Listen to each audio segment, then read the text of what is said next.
This is Aaron Navrady, artist of the Cold Fire comic, and you are listening to the True North Country Comics podcast.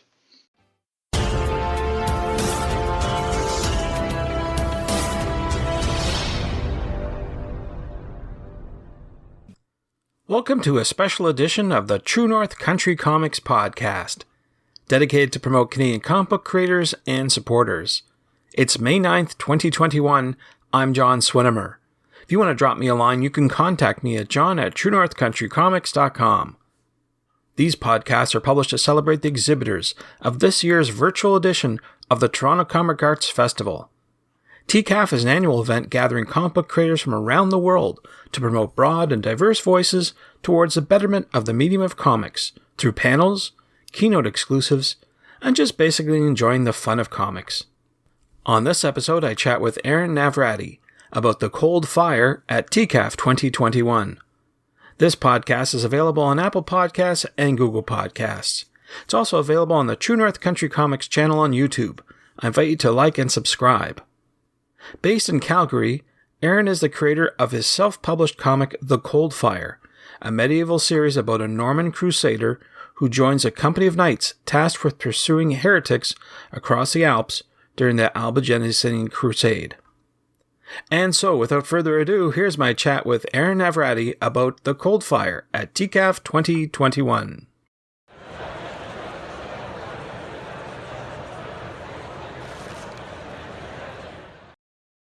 So I'm here talking with Aaron Navrady.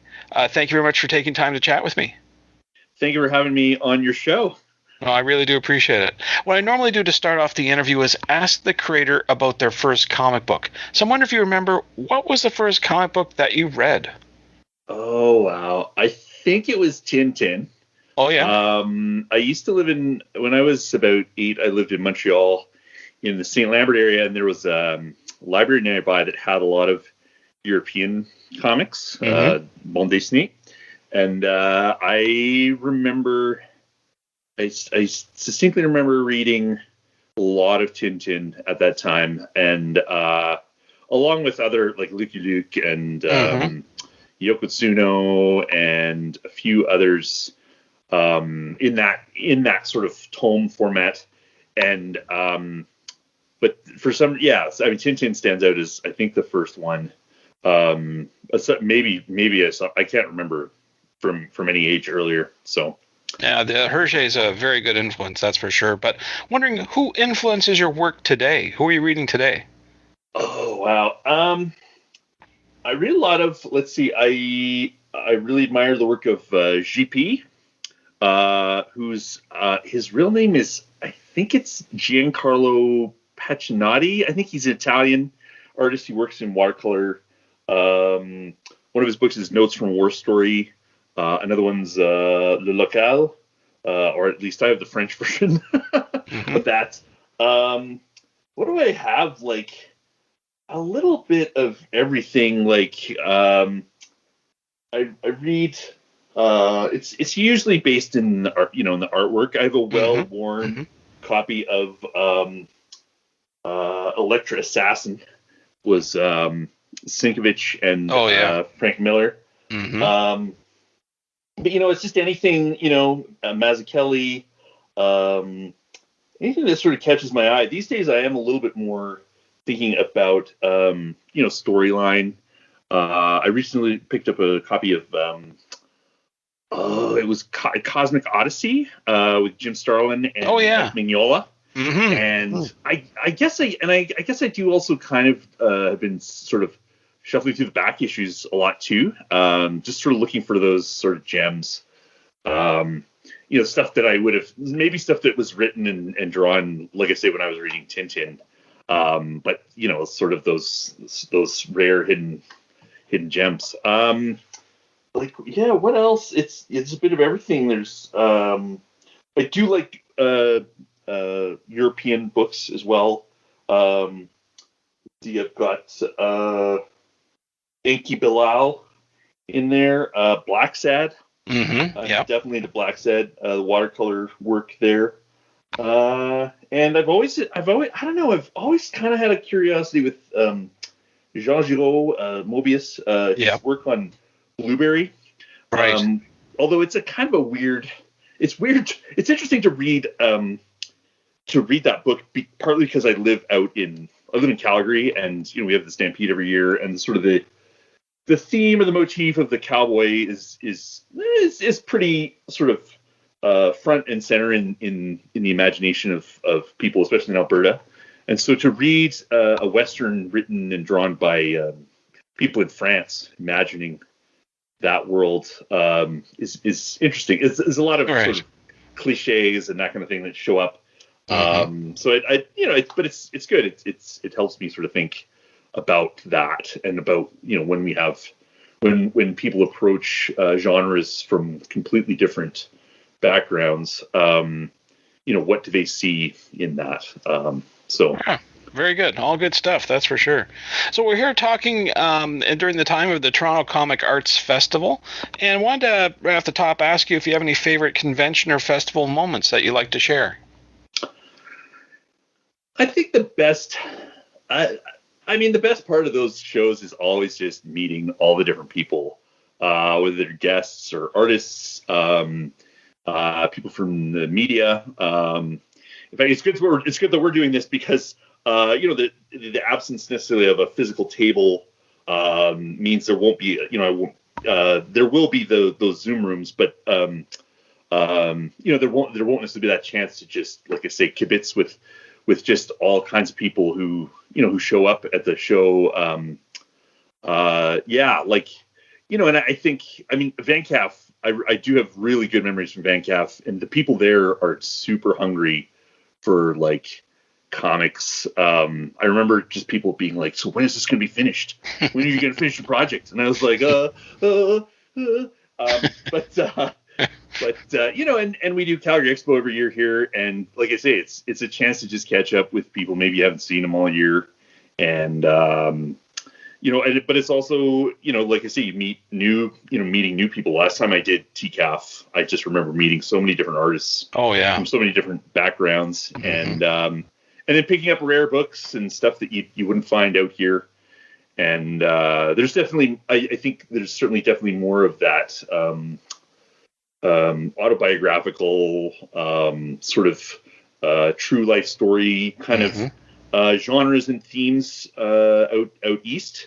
Sort of, out west, it feels a little more like there's more sort of mainstream genres and action adventure and superheroes and things. Oh, okay. So, interesting. Yeah, that's all good. Good stuff. Yeah, I'm sure we're all waiting to get back to a real show, but this is the best we can do for now, and virtual is a great way to sort of interact with folks for the time being. So we'll get there for sure. For sure. Yeah. So we're here talking about your latest project that you're exhibiting at TCAF this year called The Cold Fire. So I wonder if you could talk a bit about it and maybe the origins of the book as well. So The Cold Fire it's a medieval epic about a Norman crusader who joins a company of knights who are tasked with pursuing heretics across the frozen Alps as they flee the Albigensian crusade in the south of France in the 13th century. It was a story that evolved, I think, as I had done some traveling in Europe in my 20s, and had initially conceived of a sort of a knights and dragons story. But I think I started reading about the Templars and just kept reading and following different periods and streams in history, and sort of encountered the Albigensian Crusade, which was interesting to me in terms of the idea of heresy, as opposed to the idea of orthodoxy, and how people sort of conceive that one group seems to be seemed to have erred, while another group seems to hold, the truth, or what they conceive to be the truth. I was also, it's sort of part of my interest in the trajectory of the Christian tradition generally through Europe, and this period, I just found that conflict to be interesting. And the more I read, the more I sort of uncovered layers of different things, including the way in which culture meets religion, and the two sort of influence each other. The sort of regionality of religious traditions, in the way that in different parts of not just Europe, all over the world, people bring their own local understandings, belief systems, traditions, cultures to the religious tradition in question, to the point at which it becomes something different and yet similar but different, recognizable and yet at the same time from from another place, and that was sort of that was the sort of the area of interest that sort of drives the project and the story. Well, it sounds very intriguing, that's for sure. That's a long way from Tintin. So I got to ask you, what sort of research did you do? This isn't something that you just comes naturally. How much work did you do to understand the time period, the story, the garb that they're wearing? How much did you have to do? Probably too much in terms of it. In terms of being the first sort of large project that I had worked on. I've worked on some smaller projects where there was some research involved, and this one, I think, and I think partly too, I probably got carried away just with my interest, like I say, in medieval Europe, and now I'm sort of looking more even at the medieval Mediterranean. I just started with a single book. I'm trying to remember the work that I've been sort of sourcing from is there's two authors. One is R.I. Moore, wrote The War on Heresy. The other book is the other author is Mark Gregory Pegg, and he wrote a couple of them, and one of them is called Most Holy War, and the other is called The Corruption of Angels. And all three of these books look at the Albigensian Crusade in detail. And from there, I mean, I just like Deus Levolt by Evan S. Connell. There was the work of Jonathan Riley Smith, who has written something like 20 plus books on the Crusades, and just other material. A really interesting book I'm working on right now is a scholar by the name of Geraldine Heng, Heng, and she wrote the invention of race in the European Middle Ages. So in a lot of ways, the research is you kind of have to set some boundaries, because I think particularly for the Middle Ages, it's almost infinite in a way. Like, you could just keep reading and researching, and probably the pace of the project for me has been probably a lesson in sort of how and when to create boundaries around that. I know the author Stephen Pressfield, his rule is 3 books, and then you get 3 books to read, and then you have to start writing. Oh wow! And then you have to start constructing a plot. Yeah. After which, I think you can go back and then start to research, do some more reading, like, to get more in depth. But I did have the benefit of having visited both. I'd worked in the Alps, and I had the chance to travel in southern France to some of these places to see, to see the area, and what it looks like. Carcassonne in southern France is this massive castle, this huge fortress, and really interesting. So it, and I mean, those were just sort of visits that I happened to have made. But it is definitely the sort of thing where I think you do need to sort of at least build in a, like I say, get your plot and your story structure fairly well laid out early on, before really diving into, because like it just ends up being like a rabbit hole, I bet. where Yeah. you are Sure. just like, oh, here's another book. Mm-hmm. Oh, and here's another book. Oh, look, another book. Certainly, and I mean the advantages of this day and age, with the internet is, I mean, it's fantastic. You can, I mean, you just have to type in, it doesn't take long to find, really good books on whatever topic you're trying to research.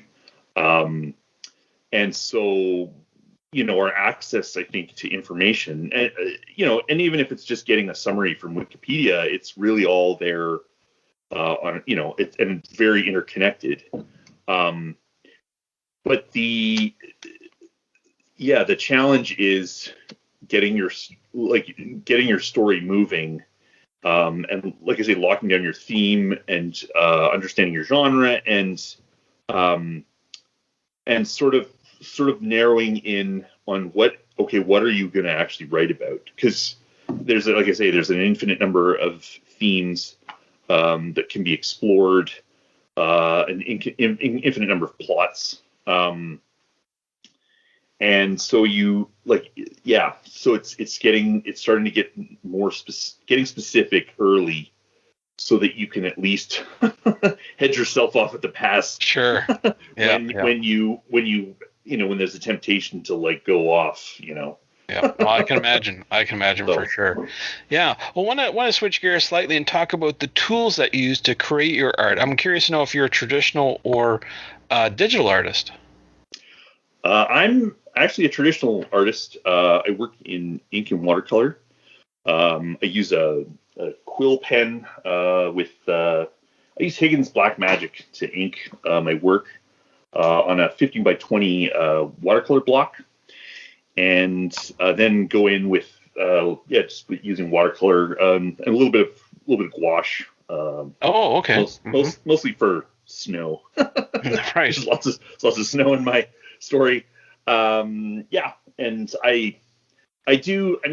Photoshop is there for emergencies and a little bit of cleaning up scans and things.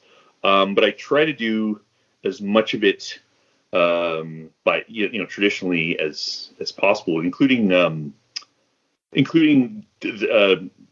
doing the calligraphy for any manuscript pages that appear in the story. Mm-hmm. Right. Which that in itself took a lot of practice.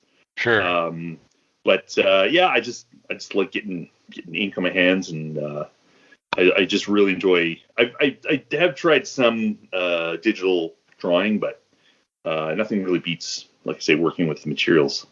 Right. Good stuff. So, you've been working on this for a while. I'm wondering if you have any advice for someone who wants to make their own comic book. What would you tell them? Oh, wow. Start with just 3 books. That's a good one. And then start writing. I think, let's see. Well, I think what we're seeing, of course, is the amount of platforms and the amount of tools and resources, Kickstarter, that are available now for anyone starting out. There's a whole smorgasbord of tools, and so in some way, I think it's just picking the one that draws you. I think a lot of people are into webcomics because it's an easy way to get your work out there. It's just a link away. So my advice really is to start small. One exercise that I myself have actually never had the chance to try, but would be to write. Start by writing and finishing 1 page, and then move on to 2 pages, and then move on to 3. Just writing a 3-page story, draw it, color it, finish it, and then move on to 4 pages and 5. And by the time you get to 10 pages, you have 50 pages of work, and you've been able to practice finishing the project, bringing it to fruition. But at a small scale. When I first started this project, I think I tried to write the entire story, just to, like rough out the entire story on foolscap, and I got to page 50, and I just was like, oh my god, Yeah. this is so that's when it sort of went. I shrunk it down to really focusing in on chapters and just Right. doing about 20 to 25 pages per chapter. So I think the first piece of advice is definitely to start small and practice that, bringing things to finish. And then, like I say, I just build. Again, my approach, I guess, has been really to perfect the craft element of the art, of storytelling, and work on speed, as I go. I mean, obviously at this point, I've started working on chapter 7. And there's definitely a sense of needing to like pick up the pace and hustle. But when I started, I was juggling a job, and I was all these different things, and figuring out just how to get a project out there. And so definitely, I do think starting a webcomic is a great way. I mean, when I started, I think I was selling a PDF on Gumroad. And the web is definitely a very easy way to sort of just, especially if you don't have a big budget, to just start getting your work seen by people and start, just building a following. And it takes minimal amounts of like actual capital to sort of get going.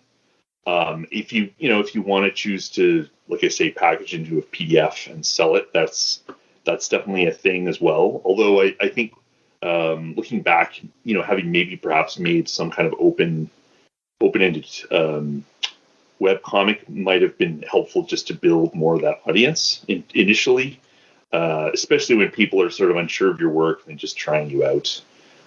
Just have an open, free comic that they can sort of look and get a sense of what you're doing in your storytelling. And then, and that's just a great place to start and build, like I say, finishing chapters, finishing either parts of the story or complete stories. And then there's now also, when you get comfortable with that, there's now also a lot of publishing options. I published my book using Blurb, blurb.com or blurb.ca. They're the same company. They're out of California. I like the format. It's a little bit different to a regular comic book, but the cover, I just really like the cover that it really pops and it kind of sells the book. There are other, you'll find other local printers who will do who will be able to print you a comic book format.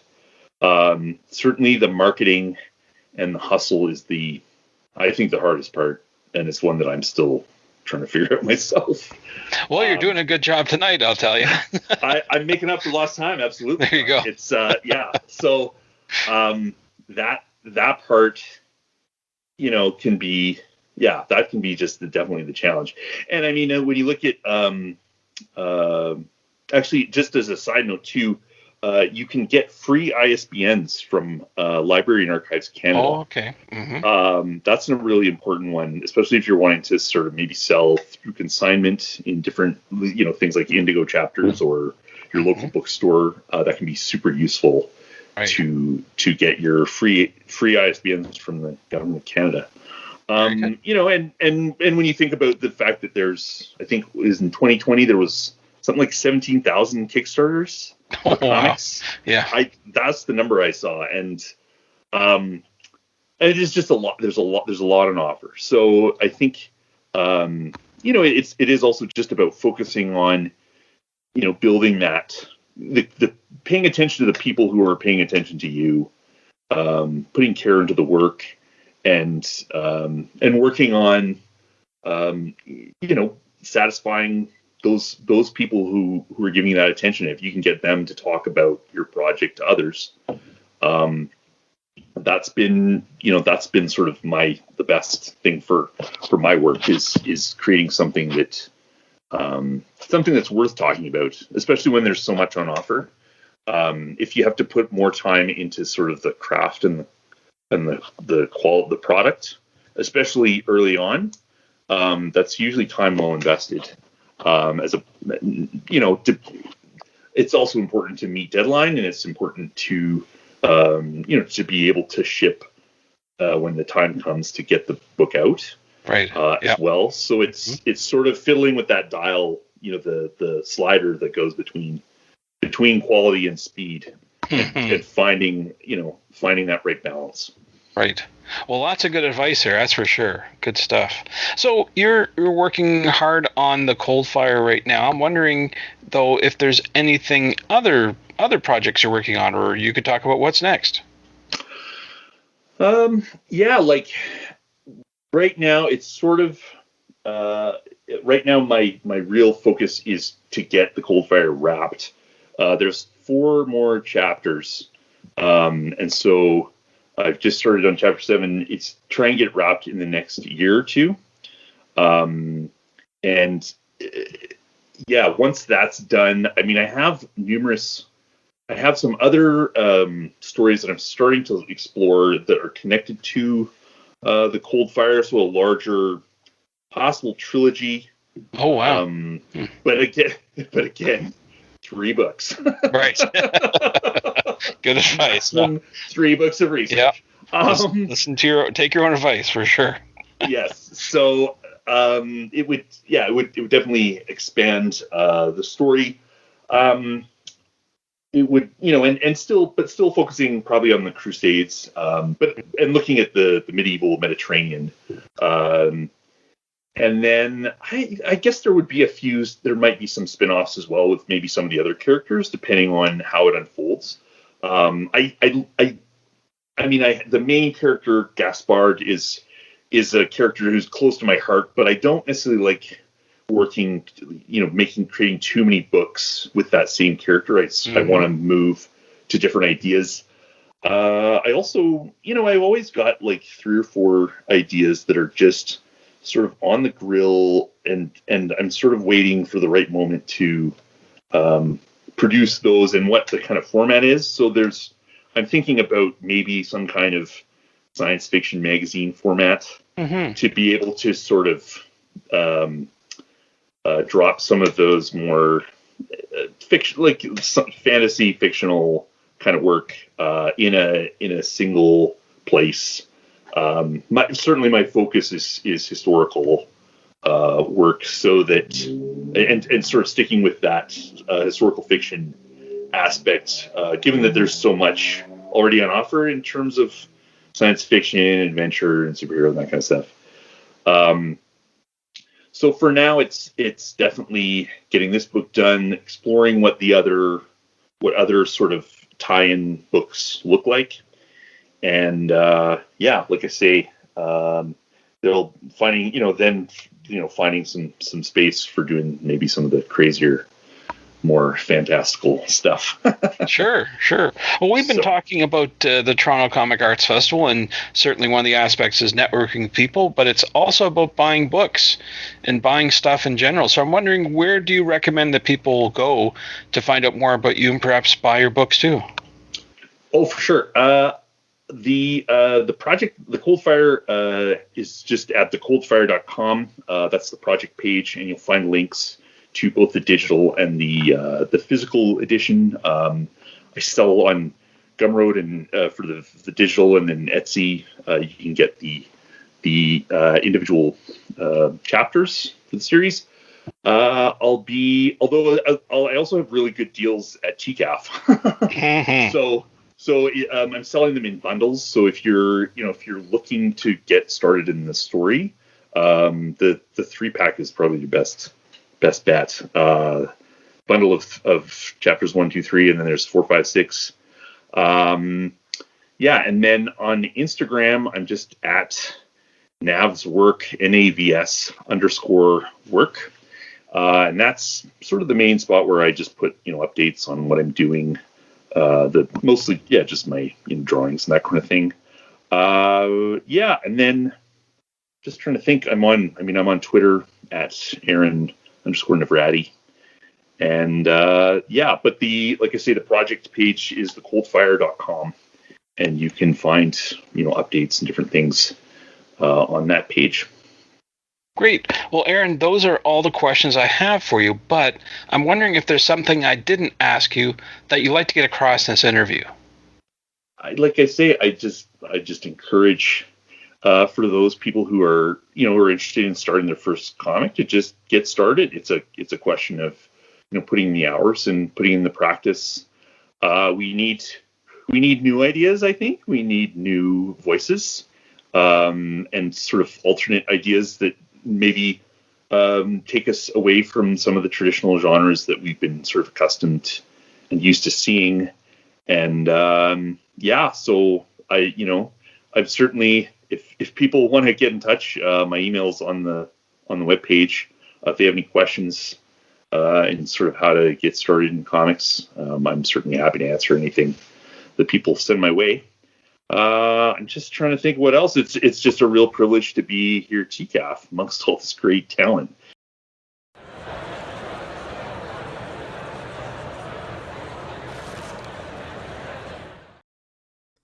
Thanks to Aaron for the chat. You can discover more about Aaron on Twitter at AARN_NAVRADY and online at aaronnavrady.com. And thanks to you for listening to the True North Country Comics podcast. If you haven't done so already, please subscribe to and like this podcast on Apple Podcasts. And please leave a good rating. Also check out the TrueNorthCountryComics.com website and follow along on Twitter at True North Comics. True North Country Comics is now on YouTube. Please like and subscribe to the video channel. Please send your feedback to John at TrueNorthCountryComics.com. Thanks again for listening, and come back soon for another episode. Bye for now. True North Country Comics podcast is copyright True North Country Comics, copyright 2021.